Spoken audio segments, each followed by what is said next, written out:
Hey there, back again today for another deep thought. I guess I yesterday's thing on aging parents kind of flipped completely upside down to thinking about kids today. So that's the fun thing about being on my channel. You never know what I'm going to talk about. I could talk about fishing. I could talk about uh, all kinds of things. But today I want to talk about AI and kids. And I don't know like where this came from. Like late last night, just dawned on me that this is kind of this is like a big deal. Like it's a way bigger deal than anybody's really making it, and it's a huge has huge implications for everything. Like the future of everything is AI and kids. So I thought this might be interesting, and I want to start with something really kind of basic, but like how do you introduce a child to AI? Because the reality of the situation is, as far as the child is concerned, there is no functional difference with a child who's sitting at a keyboard or even speaking, like not sitting at the keyboard, speaking into the thing and getting a result back. There's nothing functionally about that looks different to the child than talking to their friend down the street through the computer, right? Like at the end of the day, if the child is speaking, the computer picks it up, the LLM reads it, the AI reads that information, takes the audio input, converts it into language, and spits back a response from an actual interactivity of a young child. That interactivity looks no different than if there was another child, their grandparent, somebody on the other end. And AI has this ability to mimic humanity. Like, I mean, that's what it is. It mimics humanity in its interactions and that kind of stuff. So to me, I think that's really one of the most tricky things that young parents today, so parents that have, children, I would say as young as 2 or 3, because, since it's voice activated, all the child has to have is a little bit of language, and you can interact with any of these LLMs. There may be actually stuff that I'm not aware of for kids, because you don't have kids that age, but there might be stuff already for very young children that can interact even younger than that. But let's assume that to interact with your AI, to interact in some way, that they at least need some verbal skills, so the vocabulary of a 3 to 4 year old to interact. But now the LLM is speaking back to them. Like there's nothing in a child of that age's mind or world that's going to possibly be like tell them that's not a human, that they're not talking to a person. There's nothing about the linguistic characteristics or anything like that. And so I think, as a parent, I don't know. Especially when I see the parents kind of like in the airport with the iPad, and at the restaurant with the iPad, and the playground, the kids with the iPad. Like the iPad's ubiquitous everywhere. So to me, I know there's a whole group of children who are getting, handed an iPad with apps that are now, rapidly becoming LLM additive. Like what's, what are people doing to introduce their kids to AI? Like, how are they handling that? Because in the end, the AI, the LLM is not a human, right? It's just not. And not only is it not a human, but it doesn't have what I would say is I don't know that I've seen AI specifically with guardrails for talking to 3 and 4 year olds, right? Like there's nothing I've seen in the LLM world where the LLMs by default ask you how old you are, or in any way gather that information from the very beginning, such that now there's all these guardrails wrapped around it. So even just that general introduction, there's a level of I haven't seen good. It doesn't mean it's not out there, to be clear. Like I'm just scratching the surface. This was a topic I picked up yesterday, just in my head. Like, how would I introduce my kids to AI? And I say I'm having this conversation or starting this conversation because I'm really curious what you all think about introducing kids to AI. But from my perspective, one of the big things is I did this feedback session with my kids. So they were all in college at the time, but they had grown up homeschooled. And so I asked them, like, kind of pointedly, like, write down things about your growing up experience, home education, all this that you wish were different, or that, you had challenges with, or whatever. And what was interesting is all three of my kids, who are now, adults, working functional adults, all three of my kids came back and talked about how they got their cell phones too soon. Like, they didn't think they should have gotten a smartphone at all, and and by the way, they got them when they were 12. So that's probably okay, it's too soon. I agree with them now. But I thought they were relatively mature at the time they got what they got. But they said they shouldn't have had the smartphone at all, and getting their phone, they shouldn't have had it before. Like, they shouldn't have had it all the time. Like, it's something that they should have only had their phone, like, under supervision till they got much older. And, the stories that came out of that were discussions about, their friends would, like, set at 3 a.m. and it would turn into these horrible discussions and whatnot. And we were just kind of oblivious to that stuff. So I'm being honest, I had a tough time with cell phones. I can't imagine a world where AI is now powering, like, mobile apps for 4-year-olds, right? Like I don't know, like, so I think that's a big deal, is just that of how do you deal with interacting with kids in that topic, number one. But then the next question is, like, I'm seeing all of these headlines about AI accelerating learning, that kids are moving so much faster in education. And it sounds like there's potential for things, like the Khan Academy has this AI powered assistant they're working on called Conmigo that looks very promising. It's this kind of thing where a child goes and submits the demo they've done.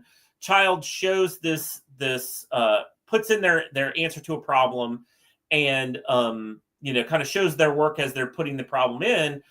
And then the AI assistant reads that whole chain of everything that's in the problem, backs up and goes, okay, it looks like at this point you didn't understand the associative property of mathematics. And so let's talk about the associative property of mathematics and how that would have, if you understood it, how that would change the answer. And I saw that demo and I was like, wow, right? Because no teacher with a class of 20 to 30 kids is going to be able to look at your paper, even if you do show your work, walk you back up and give you this whole, like, deep dissertation on every single paper. It's just not, like, the hours in the day aren't there to make that a thing. So from my perspective, there's a huge opportunity for, like, as an educational tool, like, properly engaging AI in the learning process. I think there's a huge place for that, especially when it can do that kind of individualized, like, very pointed, you as getting help. And that's something, like, the data is very clear on that from an educational outcomes perspective, that if you're in sort of, a traditional scale classroom of 1 to 30 or 1 to 20 or even 1 to 5 students, in a traditional scale classroom where you're trying to walk through a program with a bunch of kids, that is not as effective as a one-on-one coach, like people that get an actual tutor for everything for their whole life. Like, they just get a better outcome, even if they were sort of intellectually, academically kind of middle of the road. If you move them from an environment of kind of the big group setting and move them into a personal coach method, their educational outcomes go way up on the spectrum. And that's why you see typically, the private school students that go to schools that have smaller class sizes just do better, because they're getting more individualized attention, less distractions of others, things like that. So I think on the one hand, you've got this whole opportunity to do some awesome stuff. And we even actually played around with making up like using AI to do some educational stuff just to try it out. And this has been a year and a half ago. So this has been a while ago that we did what we did from a testing perspective. And it was really neat because you could take a historical figure and tell the AI to behave like this historical figure that it had knowledge of, and the student could potentially interact with that, and that's all great. It was kind of a neat thing, but again, it comes back to guardrails. I talked about the guardrails around how you introduce a child, how you let the child know it's not a human. This is the computer. This is not real. You need to understand that it's going to, you've got to build some stuff there. And then on the other side, it could be a nutty professor. I mean, I think that was the one thing we were worried about was as we played around with this, just some of the answers started to get a little wonky. And then it was just like, no, I'm not sure that's real. And I think the tendency of LLMs to hallucinate makes using them as a teacher a problem. But then again, in a typical education setting, not all teachers are equal, right? Like I went to public school. Not every teacher in every class was maybe always all there, just being blunt. Like sometimes your teacher just has a bad day, right? Your teacher has a bad day and you get some bad information. That can happen to any human teacher, notwithstanding. I think the question is, are there enough guardrails in this solution that you're providing from an educational perspective to ensure that we're not doing harm to your students' education? And I think the other side of it is, it's one thing if what the AI is doing for the student is showing them, in your work, here is the error, and here's the thing, we should go do some problems that exercise that so that you really understand it, versus here's what you did wrong, here's why it's wrong, here's what you need to do next time, without the reinforcement of the what to do next time. I think that's where we run into a problem, because that's how I see adults kind of misusing AI, or at least in my take, the shortcut can be too short. And so there's a lot of data showing that, like there's been some studies now that show that over time, if you use LLMs a lot, parts of your brain stop working, or like they don't light up the same in scans. And the reason is you don't use parts of your brain when you're just getting the answers. If I can ask the LLM and it gives me the answer, and I don't have to do any research and I don't have to do any deep thinking, and I can trust the answer that comes out every time, why do I need to do the deep thinking that causes me to know, right? And so when we're thinking about kids and, this potential of it being a tutor, it's one thing if the tutor is really getting pointed on the feedback, right? It's like, hey, you misunderstood this property. Now go learn this property and some more and practice, right? Like that is valuable. But here's the right answer, and here's what you did wrong, and here's how you get to the right answer, without the reinforcement learning of you going and trying that again, really working through it so it locks in your brain. I just don't. I think that's bad. I think in the long run that while that personalized tutor might help you in the short term for this thing, if you're not actually then reinforcing that learning, I think you are actually in a negative state. And it's potential that it's a nutty professor where what it's actually teaching you isn't even the right thing. And I've seen some really interesting hallucinations recently, where, because the AI model, the AI is a inferencing model, right? And it's got a context window. It's got a certain amount of like active memory that will disappear when a new session starts. You run into these things where it doesn't always understand the precedence of things. That I have a really silly example of where a product got renamed. And because of, I'm not exactly sure why. I'm not exactly sure why it hallucinated, but the hallucination and what it was convinced of at the time was that the new name was actually the old name, and it had been renamed to the old name, right? Like that had been renamed to the old name. And so that was really bizarre in reading it and reading the output and the answers and everything that came in, where it didn't understand the lineage of the change. It didn't understand the history of the thing. And I think because of just context window limitations and how things get loaded, that is actually one of the more common nutty professor things I can see happening, where you could get, something where, things have changed in a weird way, in a way that it didn't get the history right because it didn't have enough data loaded in the context window at the right time to do what it was doing.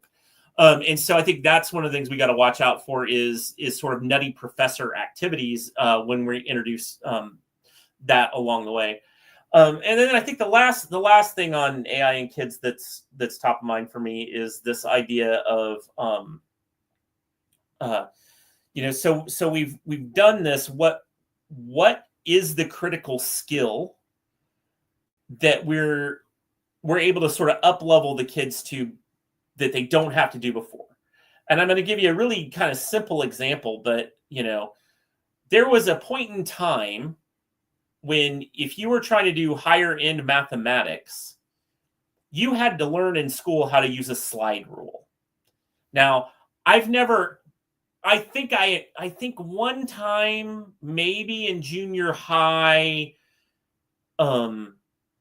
drafting class, I think there was a 10-minute, 15-minute segment on slide rules. I think just because the teacher teaching that class was so old school about everything he did, he wanted us to know how to use a slide rule. I remember computing something with a slide rule.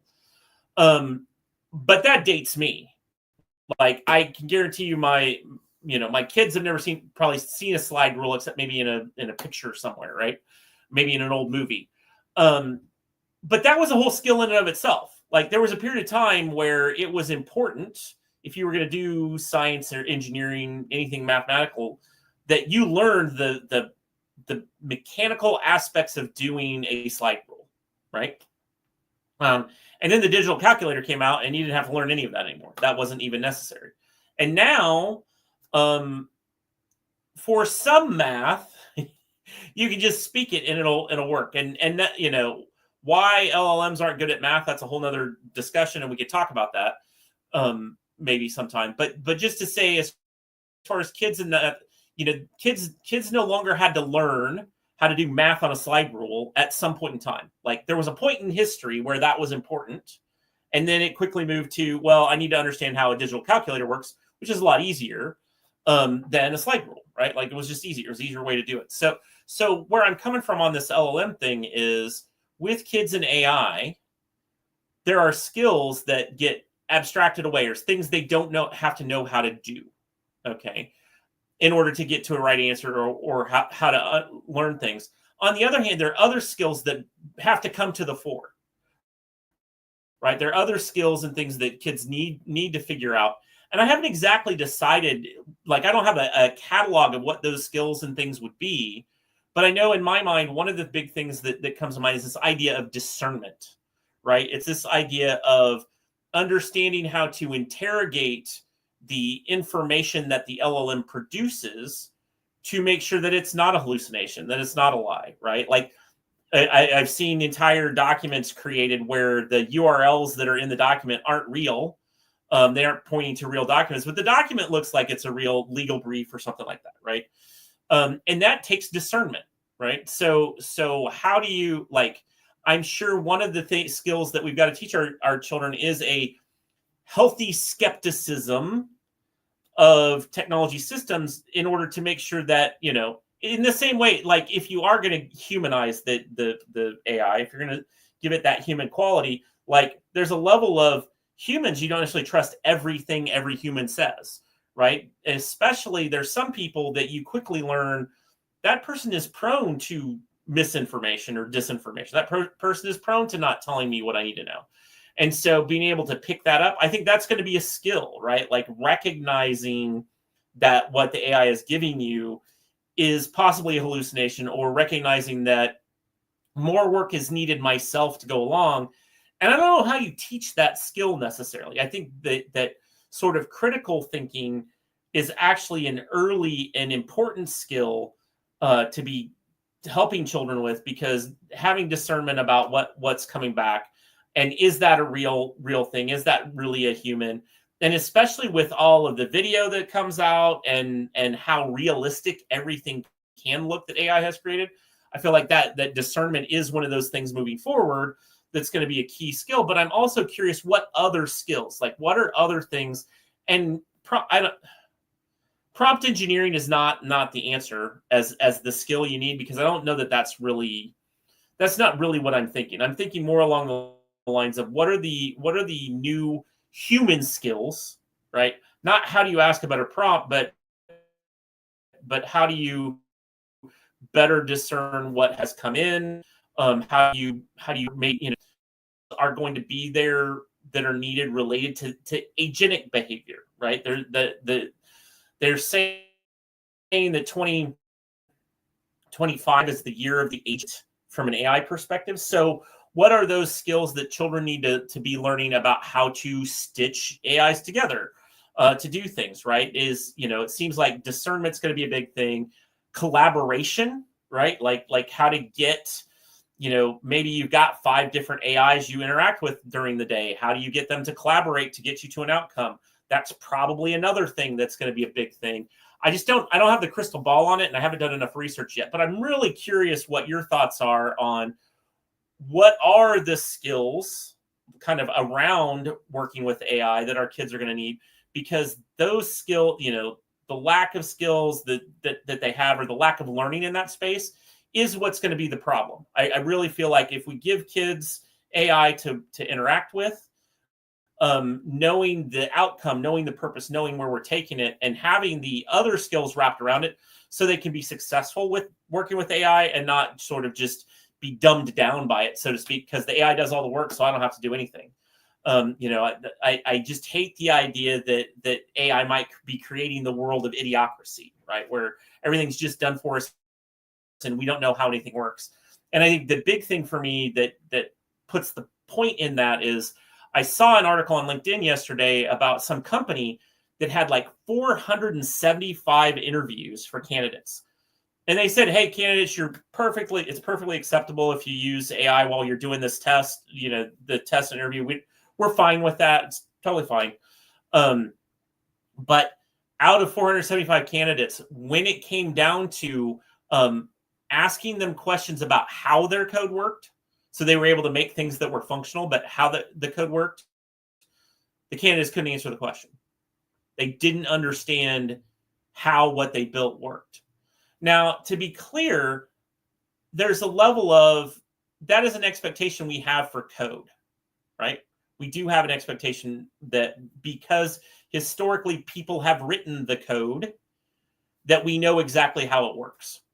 That being said, I don't think this is the first time in history we've had this shift of stuff where people know how to make something but don't know why it works.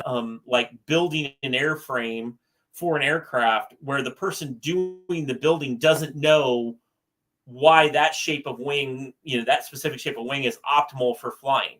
Somebody somewhere does, but the person actually doing the building of it doesn't. They just use the tools to build the wing to make it fly. And so I think there is some level of what do I want to say? There's some level of that's okay, right? Maybe it is okay that we don't know exactly how all the code works all the time. Possibly. I don't know. Like, it's one of these philosophical things I'm chewing around, and I'd love to get feedback on it, because it seems to me that's going to be the rub, is that as we go along, code is going to evolve in a way where so much of it was already written by an AI at some point. Some LLM, some language model provided it, and people have accepted that code and just integrated it, and it goes and does what it does, that there will be very few pieces of code, very few things that honestly, there is a human that knows how the whole thing works end to end. Or there is a human that might even be able to know how it works end to end simply because it was generated. So anyway, that's kind of what I got for now on AI and kids. Really want to think about, how do you introduce kids? Like, how do you introduce them to this idea that I'm talking to a non-human that might be a human? Talked about that at the beginning. A little bit later, had a discussion about, is your AI tutor a great tutor or a crazy professor? And then finally, what are the key skills we should be working on? I'm going to be chewing on this for a little bit. Going to have discussions with some people. And so I'm going to come back around on this one from time to time. Anyway, see y'all next